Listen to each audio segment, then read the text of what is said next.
ஸ்ரீ குருப்யோ நமஹ. தெய்வத்தின் குரல் நான்காம் பகுதி 20வது தலைப்பு. தவத்தால் பெற்ற திவ்யமணி. சத்ராஜித் சூரிய பகவானிடம் பக்தி உள்ளவன் என்று சொல்லிக் கொண்டிருந்தேன். அவன் சமுத்திரக்கரையில் தன் இஷ்டமூர்த்தியை குறித்து கடுமையான தபஸ் பண்ணினான். சூரிய பகவான் பிரசன்னமானார். என்ன வரம் வேண்டும் என்று கேட்டார். அவர் கழுத்தில் பளபளவென்று ஒரு மணி போட்டுக் கொண்டிருந்தார். அதற்குத்தான் ஸ்யமந்தகம் என்று பெயர். அது பார்க்க ஒரே ஜ்வலிப்பாய் இருப்பதோடு பரம ஸ்ரேயஸ்கரமானது, ஐஸ்வர்யப்பிரதமானது, ஐஸ்வர்யத்தை கொடுக்க வல்லது என்று சத்ராஜித்துக்கு தெரியும்.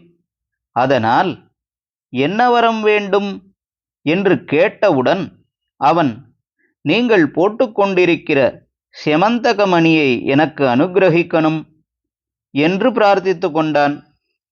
தெய்வங்கள் வரம் தருகிறேன் என்று சொல்லிவிட்டால் அப்புறம் பக்தன் எதை கேட்டாலும் ஆஹா என்று கொடுத்துவிடும். சூரிய பகவான் தன் கழுத்தில் இருந்த ஸ்யமந்தகமணியை உடனே கழற்றி தாமே சத்ராஜித்திடம் கழுத்தில் போட்டுவிட்டார்.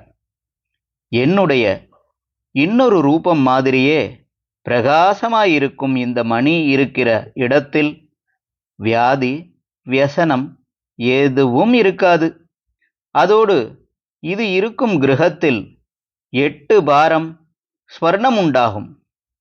ஆனால் இத்தனை சம்பத்துக்களை பெறுவதற்கு பாத்திரனாக இதை தரித்து கொண்டிருப்பவன் உள்ளும் புறமும் பரிசுத்தமாயிருக்க வேண்டும்.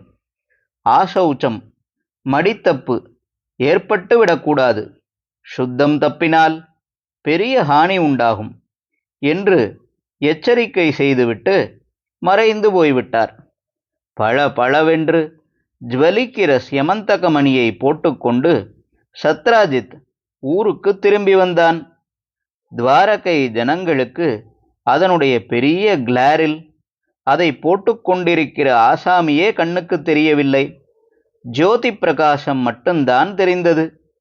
தெருவோடு இப்படி ஒரு ஜோதிஷ் போகிறதை ஆச்சரியத்துடன் பார்த்து, சூரிய பகவானே தான் கிருஷ்ண பரமாத்மாவை தரிசிப்பதற்காக வருகிறார் போலிருக்கிறது என்று நினைத்தார்கள். அப்புறம் ரொம்ப கிட்டத்தில் பார்த்தபின்தான் சத்ராஜித்தை அடையாளம் கண்டுகொண்டு அவனிடம் பேசி சூரிய பிரசாதமாக அவனுக்கு ஸ்யமந்தகமணி கிடைத்திருப்பதை தெரிந்து கொண்டார்கள். கிருஷ்ணர் ரசிகரானதால் அந்த மணியின் அழகை ரொம்பவும் ஸ்லாகித்தார். அவர் புகழ்ந்ததை கேட்ட சத்ராஜித்துக்கு அந்த மணி தனக்கே வேண்டுமென்று பகவானுக்கு ஆசை வந்துவிட்டது என்று தோன்றிவிட்டது.